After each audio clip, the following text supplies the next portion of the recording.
What's up YouTube, this is Gresnick, and welcome back to another reaction video. Today we'll be reacting to Lockstin.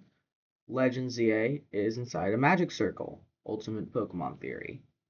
Cool, I'm excited for this. Another big Pokemon theory by Lockstin. As always, like and subscribe to Lockstin and myself. Comment down below if you have anything I should react to, or how your day is going. I always read the comments, and let's get into this.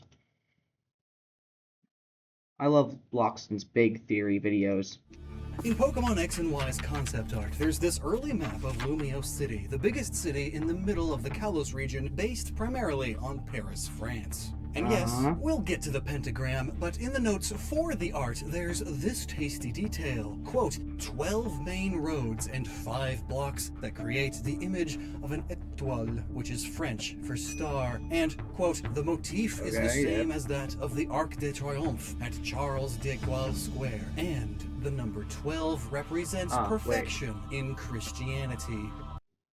He's putting all the text up there, so I have to move myself again. Is okay. Is it fine here? Ooh. The number 12 represents perfection in Christianity in an official Game Freak document. Yeah, this is right up my alley. So 12 represents perfection in Christianity, but specifically in Christian groups that practice Christian numerology, a form of numerology which is an ancient form of magic and belief that states there is mystic power behind math and geometry, which makes up the entire universe after all. And that's not the only bit of magic history in this city. Since the ancient times, before writing even, magic has always been associated with the stars and heavens, space and time, which we see a few other references to in this beta art. When it comes to the river, it's noted that upstream symbolizes the past and downstream symbolizes the future. There's notes about the building architecture too, and how some of the areas are more traditional while others are more inspired by modern art because the old gives way to the new. We know that the 4 main avenues are named vernal, estival, autumnal, and hibernal, words referring to the 4 seasons, so the passage of time again, and that the 5 plazas,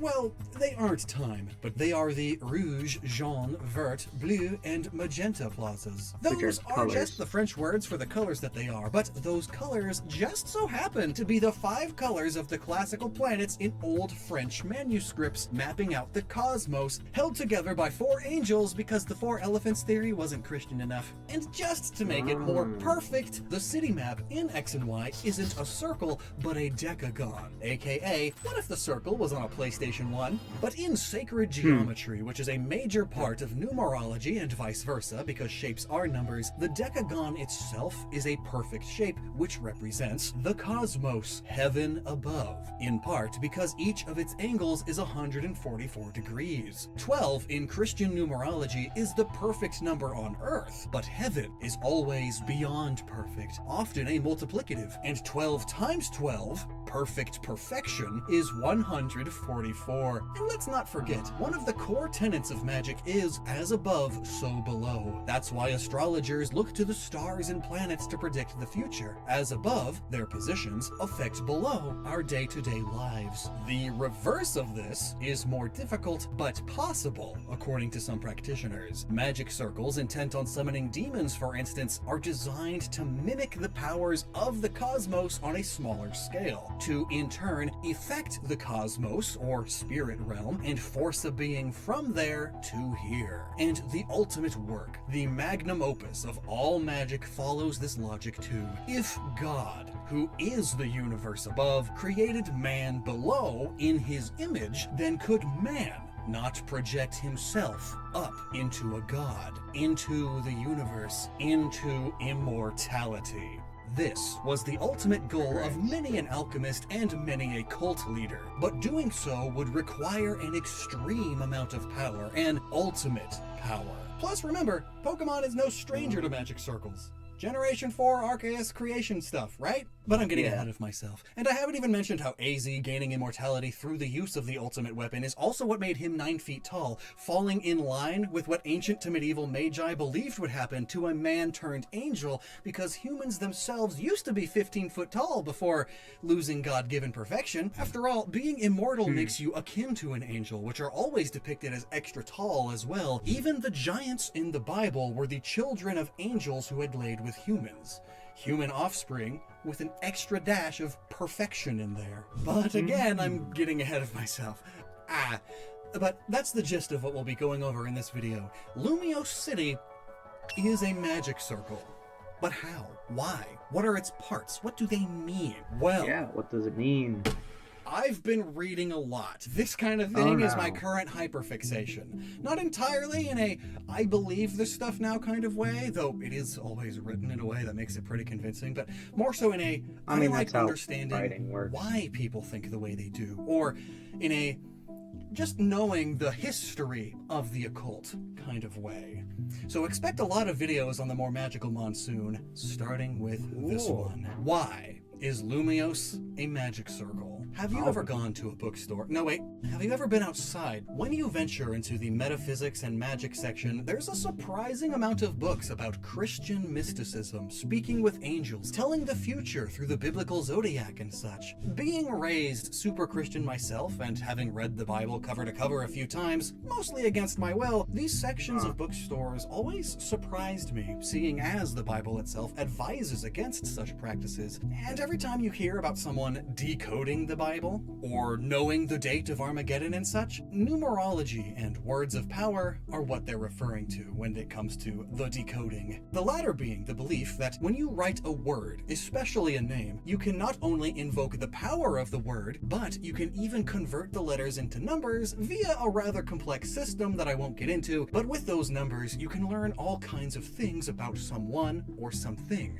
Supposedly. But I'm sure the Christians who practice or believe in this justify it by saying the Bible was only referring to such practices outside of the context of the Judeo-Christian God. Because even first-century Christians practiced numerology. The practice of saying Amen at the end of prayers has some roots here. Amen was always a particularly powerful word of power, which in the older Hebrew system equals 91, which is the same number as God's true name, hence its power. Meanwhile, in the Greek system, Amen equals 99, which is why many early Christian manuscripts would end with 99 written out, to magically bless the page and its contents, the same way one would say Amen at the end of a prayer. They were practicing numerology and magic because that was kind of the norm for people back then, and had existed for millennia. In fact, there are plenty of times both the Torah and Bible use numerology in its very text, and even what many Christians today would call black magic is found here too. But that's another huge tangent I won't get into.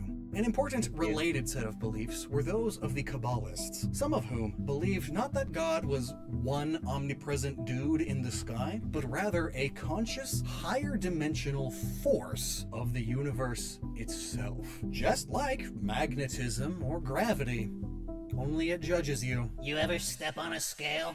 Judges you more. But through understanding this force and how it interacts with both the mind and the physical world around us, one could perform magic. Though, of course, not the modern fantasy idea of magic, casting fireballs every other encounter, but a sort of everyday magic, predicting the future, treating illnesses, causing illnesses via curses, warding off spirits, early chemistry, placebo potions, and the like. Only occasionally did it delve into a search for immortality, killing God, or converting lead into gold. I feel like God died when men defined it. That is oddly philosophical for you, Maxwell. Your mom's feeling Sophic holes. I think that joke is going to go over everyone's heads, but okay. Of course, not all Kabbalists went that far, but most of what the Western world considers magic today has its roots here. Sacred geometry, numerology, astrology, the zodiac, tarot, alchemy, prayers, even the so-called black magic with sacrifices and demon summoning uses Kabbalic teachings at its core. Misappropriated in many cases, of course, but what's done is done. The popular zeitgeist cares not for historic accuracy. The Kabbalah itself could be explained as a map of God, in a way, or rather, how the force, which is God, manifests itself in our plane of existence through his word, or how he/it makes their word known. This core aspect is worth bringing up because Lumios's 10 awesome angles and 10 amazing sides lines up with the 10 Sephirot in the Kabbalah. 10 itself, after all, being the number of completeness. Hence again, the decagon being the shape of the heavens, the entire physical universe and its power within.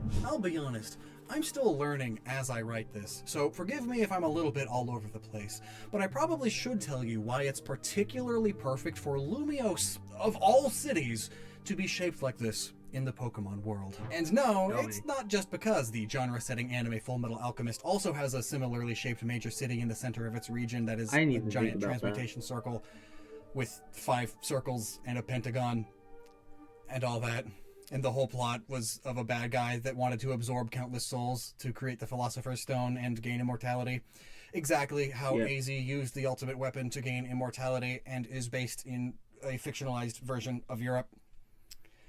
No, it's not that. It's because of this particular tidbit of Paris history. Thanks to a little thing called the Enlightenment era, education, science, and rational thinking took hold of the reins of the Western world for the first and possibly only time ever. Belief in magic, religion, and superstitions never went away, but were at all-time lows, while atheism and the simple act of people asking questions and expressing thoughts, even in the face of spiritual authority figures, was at an all-time high. Executions of witches and other occult practitioners were on a rapid downward trend. But thanks to the pendulum of society, when something becomes oppressed like that, intellectual types begin to wonder why, and start looking into it. Why are these academics, authority figures, and nobles scoffing at this so-called magic? What is this magic? A lost art?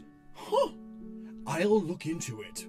This is exactly what started happening at the turn of the 19th century in Paris, France, specifically. So, Lumiose City. Some call it the occult renaissance, and one such leader in it was Alphonse Constant, aka Eliphas Levi. I'm sure you've seen this, or at least derivatives of this artwork of Baphomet, an extremely important figure in occultism. The University of Amsterdam even calls this art one of, if not the most famous esoteric images worldwide. And yep, it's his art, and he indeed was born in Paris and died in Paris in the 1800s. Plus, Paris saw the rise of 2 prominent cults. The Cult of Reason, which for a brief moment nearly became the official religion of France, and the Cult of the Supreme Being, sort of its opposite, which led the reintroduction of widespread occultism to the Enlightenment era, and in a more intellectual way now, rather than a superstitious one. People wanting to understand and control mystic forces, rather than just fear them or let them be. These in turn inspired more cults to form across Europe through the 1880s, as others came into Paris and brought their newfound beliefs back home with them. This included the forming of the radically influential Golden Dawn, who started many of the dark cult tropes we see in media today, gathering around dimly lit circles in robes, reciting chants to cast spells and summon demons and the like. Think like the Mythic Dawn in Skyrim. Actually, yeah, hence the name. Aleister Crowley, the father of modern occultism, was their leader for a time, and founder of the Thelema belief system. He wrote many books and popular magazines on the matter, and thus, all of a sudden, occultism was cool again. It interested many fiction writers, and suddenly, fortune-telling and seances were common enough to set up shops in cities rather than only really working as part of traveling carnivals and such. To really see how popular occultism suddenly was, we need only to look at tarot cards, whose designs and spiritual associations were also made in the same time and place all this was happening. Paris, France. And the Ouija board, a magic tool said to allow one to talk to the dead. Similar tools have been around for centuries, but in 1891 they successfully started being mass-produced. And eventually, decades later, in what some call the second occult renaissance, the 1960s, the Ouija board beat Monopoly as the most sold board game. And of course, the existence of the cults and occult playthings spurred intrigue, but of course also controversy, which in turn induced even more intrigue, and thus, overall, a revitalized interest in all things magic and the occult. And that interest has only echoed louder and louder to this very day. And it all started in Paris, which Lumiose City in the upcoming Pokemon Legends ZA is based on. So if there's ever a time to make a whole city's structure based on a magic circle, it's here and now.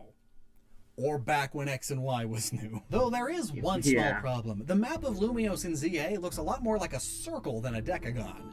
Are they retconning that? Well, I mean, even the anime shows the city as a decagon in its establishing shot, so it's not like the X and Y map was a decagon because circles are difficult on old hardware. But even so, while the actual shape of the city is perhaps being retconned or even just polished, it doesn't necessarily change the meaning of the shape. Real magic circles, which came in many different shapes by the way, would often have their circular outer rim while suggesting a more specific shape within it via things like numerology.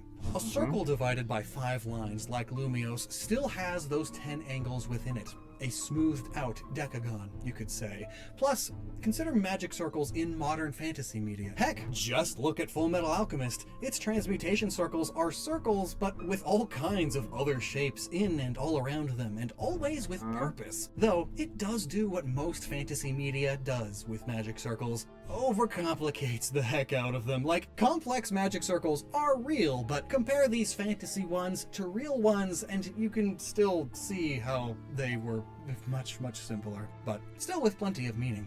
Though, now is probably the only time I can say this. The meaning of each element within a magic circle is highly subjective. There are very few hard rules when it comes to real historic magic. It was all very vibes based. In magic, if something felt true and had a logic to it, it was true. For example, a lot of magic conjuration circles, the kind used to summon and trap demons and whatnot, were drawn with salt, because demons hate salt. But why do demons hate salt? Well, because demons are inherently destructive and degenerative, and salt is a food preservative. No, I'm not kidding. That was the logic for a lot of them. It's not the most sound logic to our more educated modern minds, but it's really a logic. And that's what's important to magic. Now, let's look at this map from every angle. All 10 of them.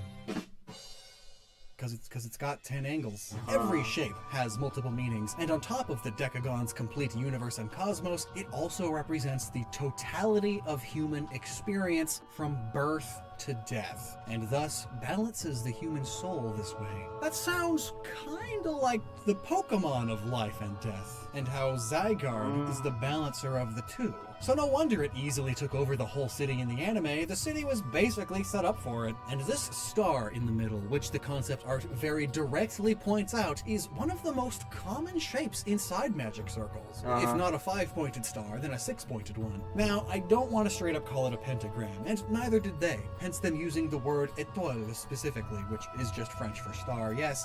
Though, it is interesting that while written in Japanese, they'd specify it as an étoile. Yeah, as opposed to just the Japanese word for star, right? But they're sounds important. Actually, consider not the pentagram, but the pentacle for a moment. In Middle European paganism, the pentacle is a symbol that represents balance in all things. The 5 different energies that make up all of nature. It's a symbol for the entire natural order of the earth. And that's literally Zygarde's whole deal. This is how neo-pagans see and use the symbol today even, as a symbol respecting the balance of nature, not a symbol of Satan as others would have you believe. Yet, of course, as above so below, if you flip it, it has the opposite meaning. No longer is it order, it's chaos. It is a symbol of evil because it overturns the proper order of things. Actually, did you know that the pentagram was a holy symbol at first? This is the pentagram of Solomon. King Solomon, who's in the Bible, was one of only a few kings in Bible history to be directly backed by the Judeo-Christian God, unless you count what the Pope does. And King Solomon famously was also a magician, a magi, a wizard, who invented many magic circles with different properties. The Triangle of Solomon was for conjuring and containing spirits, and the double seal or ring of Solomon was to then command spirits. He was basically an ancient Pokemon trainer, but with demons. Isn't that Shin Megami Tensei? And the seal of Solomon in the shape of a pentagram was, in part, a ward to ward off evil spirits while bolstering and invoking good ones. As above, so below applies to everything in magic. Opposites have power. So when you flip this symbol upside down, it has the opposite meaning. Warding off the good, bolstering the bad. But assuming the map in Pokemon X and Y uses north as up like 99% of other maps, that means yes, don't worry, the Kalos region as a whole is shaped like the good one. Lumio City though is, oh no, a tiny speck of yang in this yin, maybe? Well, the map in Legend ZA makes it upright now. And actually, the in-game map in X and Y does it too. So, is this map facing south, or... Well, I suppose Pokemon has always been trying to hide its devil worship. Pokemon, the spiral. And it stands for what? Male fertility. It means hail Satan. Now hang on, you may have noticed the shirt I'm wearing, or this one. Both depict Pokemon symbols as a magic circle. The green one even glows in the dark. Yeah, it's interesting. And they're all on sale right now at noggin.net, our merch store, where all of the profits go directly to supporting our Fakemon fund, to give you more videos featuring awesome Fakemon from awesome artists who all deserve support. Also, Snagoo is there, our own little Fakemon plush guy, who's made of ultra quality fabric and stuffing, so you can squish it. You can squish it so Wow, that's much. neat. Yes. Check them out at noggin.net, link below. Now back to the video. Noggin.net. So there are over a dozen seals and pentacles of Solomon, and several magicians and spiritualists in the Middle Ages developed their own versions too. And these integrated with the pagan belief systems found across Europe because religion, like everything else cultural, is fluid and changes over time, influenced by what's around it. Also get this, if you put a pentagram inside of a pentagon and then another pentagon perfectly inside of that, you get the golden ratio, the Fibonacci sequence. Geometry is so cool, but in an esoteric sense, this golden ratio symbolizes the development of life itself, as well as perfect harmony within. Perhaps important for later. For now, though, it should be noted that there are barely any forms of the pentagram throughout all of the different systems of magic that seem to specifically involve themselves with color as directly as these plazas in Lumios would suggest. Some were said to only have power when made of the proper materials, however, things like salt, charcoal, silver, skin strips, fresh blood, and the like, and colors themselves also are believed to evoke certain powers. You know how when you walk into a super bright orange room and you feel more energetic than if it were a calming dark blue room? No, that's not psychology, that's magic.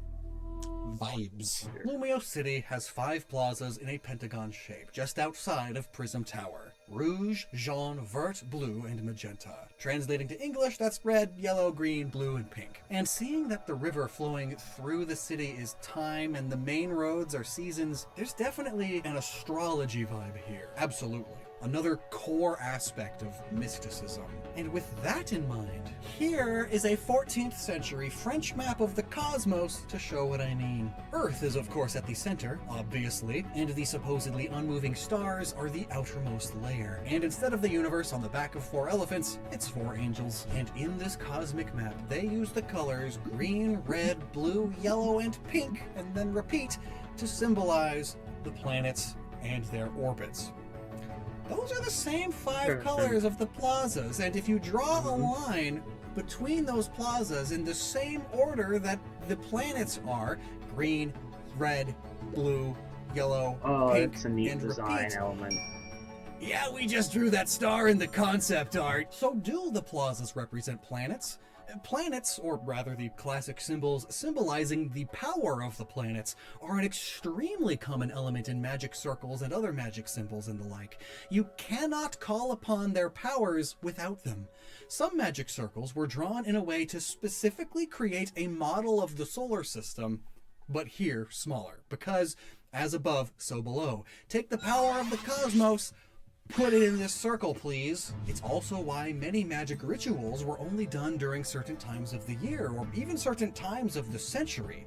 The planets had to be aligned just right for certain rituals to work, and you couldn't link your circle to them without representations of them. So if these particular plaza colors were chosen because of old French cosmology, yes, they're planets. Though I should specify classical planets here, aka wandering stars, which are the planets up to Saturn, but without the Earth, but yes, including the Sun and the Moon as planets. Those two being the most important ones also, by the way. And different manuscripts from different times show the same basic concept, even when not using color, because colored ink was very expensive back then. Also, tangent, I really like this one because it does a particularly good job showing how they believed the first layer above the Earth was just water, which is nothing new. I mean, the sky is blue, the ocean is blue. Same thing. Where do you think the rain comes from? The idea that space is a giant ocean dates all the way back to ancient Egypt, by the way, and I just find that it's worth bringing up in a Pokemon context because the Pokemon of space is water type. So if the plazas are planets like this, the decagon shape is the cosmos, and the star shape is important as a ward of sorts, what would the goal of this magic circle be? A shield to protect from cosmic rays? Quasars? Potential bad guys are Quasartico, no? Or perhaps it's a shield to block the vision of cosmic entities like Arceus or other Pokemon gods. Darker cults would often perform rituals with similar wards all around them to block the eyes of God from seeing what they were up to. But what about if it's something that absorbs cosmic power, absorbs infinity energy? Which we know is what allows for Mega Evolution, and is what powered the ultimate weapon in the first place. Many mystics believe our souls are cosmic or astral forces, hence being able to astral project our consciousness into space and whatnot, send our souls through the universe. That's where heaven is, after all. With the absorbing idea in mind, that does literally make it the Full Metal Alchemist whole city is a circle to turn the people inside of it into pure power plot. Such a only good with Pokemon anime and manga, which again is literally akin to what the ultimate weapon did. Is Prism Tower going to be a new ultimate weapon? Was the original plan for Lysander, who wanted to burn everyone and do a genocide, to use such an ultimate weapon, succeeding in his plan and gaining immortality at the same time because he sees himself as the only beautiful one? But then they changed the anime plot when they realized Pokemon Z wasn't going to be happening anymore? Well, on that note, why is the immortal AZ so tall? Well, because he's immortal, and that falls in line with some mystic beliefs. All three Abrahamic holy texts describe angels as particularly large, and while it's never specified how, the angel Metatron was a human who enlightened himself into being an angel, and in doing so, grew to over 8 feet tall. And heck, in the oldest known written story, the Epic of Gilgamesh, the hero of the same name grows to be 17 feet tall, due entirely to his divine parentage. And yes, the stories and beliefs of the ancient Babylonians, as well as the Egyptians and those who practiced early Zoroastrianism, shaped a lot of what influences the modern occult systems too. Even the giants spoken of in the first books of the Bible are said to be that way because they are the children of fallen angels who bred with humans, and while it's never specified, it is theorized by some spiritualists that Adam and Eve were each 15 feet tall. Some even claim 90? Yes, like the angels from Evangelion, whose intro, of course, famously shows off all kinds of Kabbalistic spirit science manuscripts and such. Gosh, that anime went so hard. Adam and Eve were created as perfect humans after all, hence them living to be 900 as well. And as generations passed, our human lifespans, along with our legs, got shorter. But this idea may be a part of why AZ is so gosh dang tall. I mean, he's 3 meters. He is 9 feet tall. When he absorbed the power of the ultimate weapon, he attained immortality, which is a pretty important part of being like an angel. Yeah. Or other sort of divine immortal. That energy he absorbed, by the way, was the infinity energy, or souls, from thousands of Pokemon, which is also what created the Mega Stones in the first place. Mega evolving is only possible because of soul-charged rocks, so that's great. Now, what is up with Prism Tower? Obviously, it's in the middle of the city and thus the middle of this magic circle, which is usually where whatever is being summoned winds up, or whatever you're trying to transmute or change needs to be placed. It's the most important part of the circle, just like how the Earth is the most important planet. That's why it's the middle of the universe.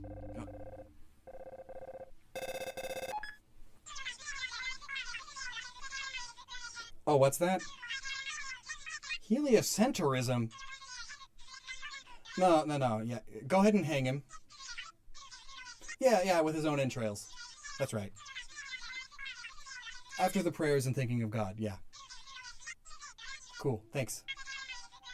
You too. Mwah.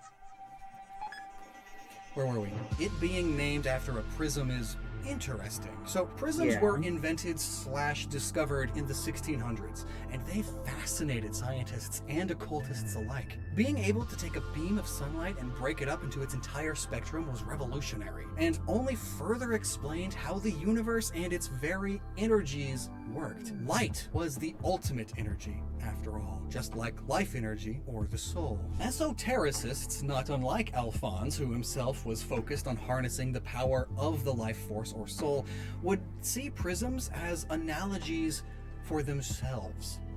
We are the universe experiencing itself, after all. A prism takes in light, transforms it, and expresses it in a different light, a more complex light. We take in the universe, our experiences, our truth, and our life, and then express it in a way that is simply a more complex way. Prisms represent the totality of life, or so some say.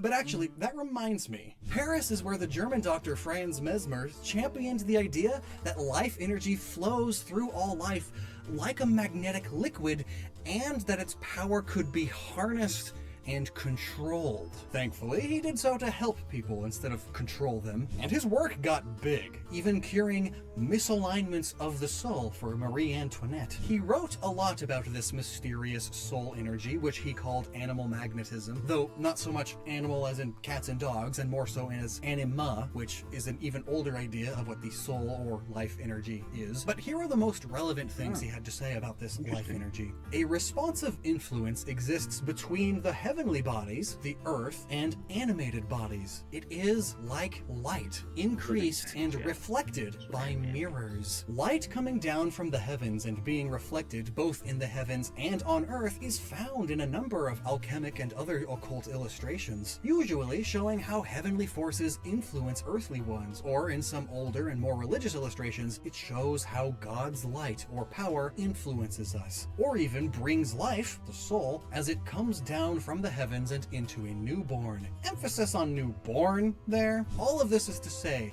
that esotericists and occultists in Paris specifically were looking for ways to harness and control the energy of the soul, and in our Pokemon context, the ultimate weapon literally harnessed and controlled infinity energy, which is the souls of Pokemon. And liking that energy to light, as Franz and others did, makes Prism Tower feel even more purposeful. So, fun fact, you know that when you shine white light into a prism, it breaks and is a rainbow now, yeah? That is not permanent, though. It's not a one-way thing. By just shifting some angles and variables, yes, you can shine a rainbow at a prism and get a white light. And if we're saying infinity energy in Pokemon is their souls and is akin to that light, well, inside the Pokemon themselves, it's already complex. It's multicolored, or perhaps it's just whatever specific color their type is. Types being likened to different colors of the rainbow. So if you were to remove that energy from them, center all of that infinity energy into a single point through Prism Tower, you could get a very bright, powerful beam of pure infinity energy. exactly as the ultimate weapon did. So I guess those are the theories. Lumiose itself is a magic circle to help absorb infinity energy from Pokemon, Mega Evolved or otherwise, which in turn could be focused into Prism Tower to function as a new ultimate weapon to grant immortality to someone. The alchemic magnum opus. And Zygarde is here, having none of that, which is why it's investigating the city as a bunch of blobs all over the place. I do wonder though, was Lumiose itself always built to work this way, even centuries ago? Or is it as simple as Lumiose is shaped this way as a form of foreshadowing? It's really just a happy little accident to whoever is controlling the tower? Don't know for sure, but we'll... I feel like this is even more kind of proven I don't know when this was written. I have to maybe guess it was before the newest trailer or the presents, because in that we learned that there are random Pokemon in Lumio City just Mega Evolving without a trainer, which would reinforce the fact that Lumiose has a lot of life energy. Yeah, interesting video. I like this one. As always, like and subscribe to Lockstin. He deserves it. And myself. Comment down below if you like this video, what you want me to react to, and how your day is going. As always, have a good day. I'll see you next time. Goodbye.